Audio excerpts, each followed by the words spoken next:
Paruresis. What's that, you say? Well, if I said that 1 in 10 of you suffer from it, would you know now? Okay, what if I told you that it's a public piss syndrome?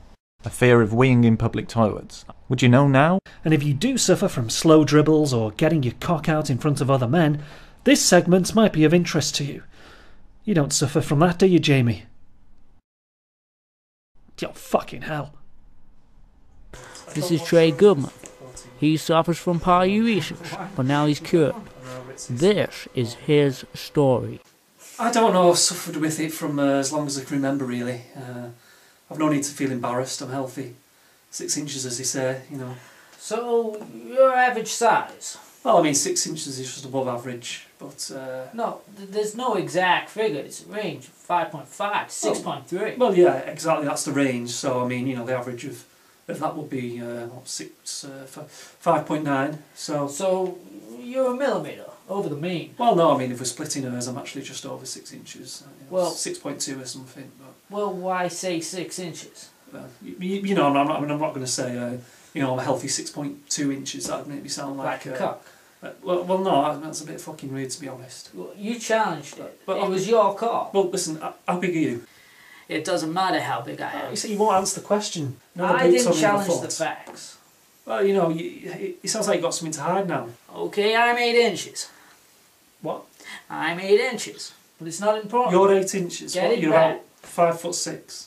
I'm 8 and inches. You're 8 inches. Presumably you don't suffer from paruresis. No, I don't see why. Well, perhaps you won't mind getting your cock out and pissing in front of us.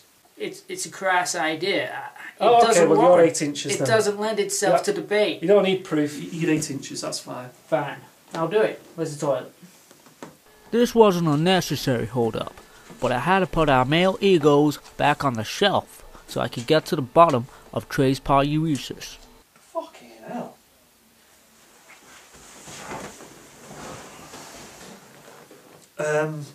You had creepy pee-pee, and you couldn't piss in front of men. Yeah, so, you know, I'd be about to pee and it just wasn't coming. It was like, you know, I felt no different than I would in my own bathroom, but it just didn't want to emerge. The worst thing was when I got prepared and some other guy would come in and stand next to me and he'd start pissing and I'd be stood there and stuck, you know, just not pissing, and I'd think, Jesus, what must he be thinking? And I used to think about football. My favourite team's Preston North End, and I used to imagine the game being played and the sound of the crowd singing Preston, Preston, Preston, you know, just repetitively. And I found it helped, but not enough. You know, sometimes I'd get a dribble, sometimes a few seconds of stream, but never enough to cure it, you know. So, how did you cure it? Do you remember Birds of a Feather? The shit 90s sitcom with the saucy housewife? It was really run-of-the-mill 90s BBC sitcom land. I mean, it had nothing particularly edgy about it. Sharon, Tracy, just had to come and see you. I've had some wonderful news. Don't tell me. That decorator you had in has come back to do some touching up. Except for one thing. Which was? That theme tune. It was like something out of Casablanca, and I don't know, it was just like... I was just having a piss one time and it came in my mind and it worked, and suddenly it was like waterfalls, you know. Niagara Falls. No, that's ridiculous. What'll I do when you are far away and I am blue? What'll I do?